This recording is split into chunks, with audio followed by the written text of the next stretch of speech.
J'ai déjà pu parler à de nombreuses reprises de l'intrigue majeure de Bloodborne. D'ailleurs, si vous n'avez pas vu mes vidéos à ce sujet, je vous invite à les regarder. Mais, comme tous les From Software, Bloodborne est un véritable enchevêtrement de plus petites intrigues diverses qui forment un tout, créant l'univers qu'il est aujourd'hui. Le scénario qui nous intéresse, c'est celui du tout dernier boss du jeu. Pourquoi notre employeur nous attaque? Qui est réellement Gehrman, le tout premier chasseur? Quelle est son intrigue à lui?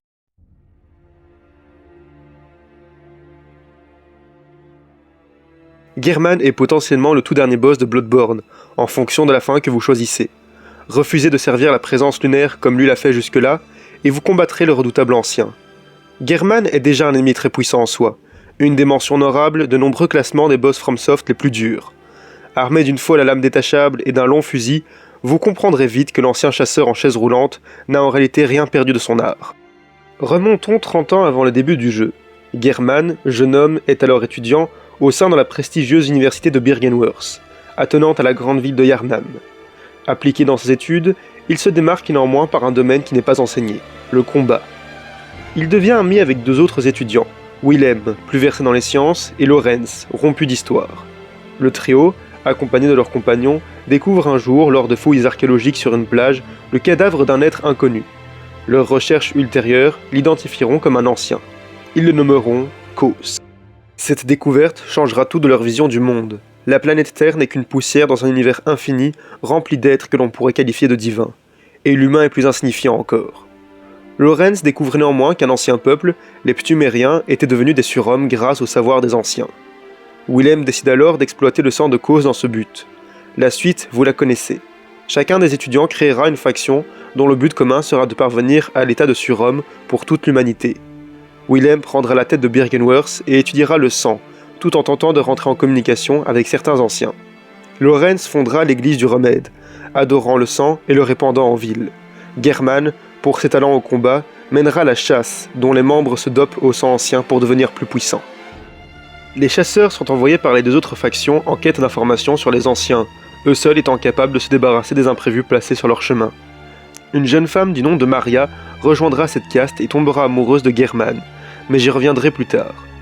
Toujours est-il qu'un jour où Gehrman et Maria étaient occupés sur une autre affaire, les chasseurs furent envoyés par Willem inspecter un village où d'ancestraux ptumériens auraient vénéré un ancien du nom d'Ebrietas. Ils tombèrent alors sur des pêcheurs devenus des monstres à cause de l'influence maléfique des lieux et les massacrèrent. Ebrietas créa alors une dimension du nom du cauchemar du chasseur, pour venger ce qui était ses créations, où débarque chaque chasseur à sa mort, y subissant des tourments pour l'éternité.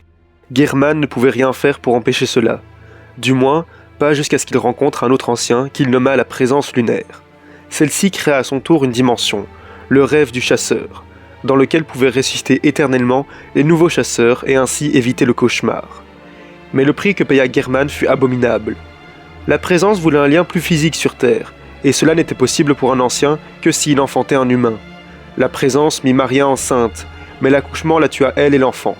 Gehrman, accablé, se retira dans le rêve du chasseur, accompagné d'une poupée à l'effigie de son aimé, que la présence lunaire anima pour que Maria vive toujours avec eux. Un autre ancien avait tenté pareille expérience.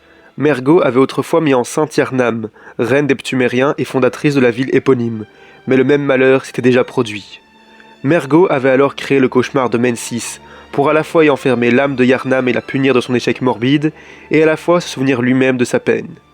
Mergo essaya dès lors d'autres moyens pour s'incarner complètement sur Terre, passant entre autres par les avancées technologiques de l'école, faction dissidente de l'université dirigée par Micolash et vénérant l'ancien. Il faut donc l'arrêter. Mais si la présence lunaire par la voix de Gehrman vous envoie mettre fin au cauchemar de Mensis, c'est surtout pour ne plus entendre les pleurs de l'enfant mort-né de Yharnam, lui rappelant sa propre perte. Lorsque la chasse prend fin, votre véritable but atteint, il ne peut rester qu'un seul chasseur dans le rêve. Soit Gehrman vous tue, soit vous le tuez et décidez de devenir le nouveau chef des chasseurs au service de la présence lunaire. Ou bien vous affrontez l'ancien pour définitivement mettre fin à cette nuit de terreur en le bannissant à son tour. Le choix vous appartient, chasseur. Et abonnez-vous pour plus de vidéos sur Bloodborne.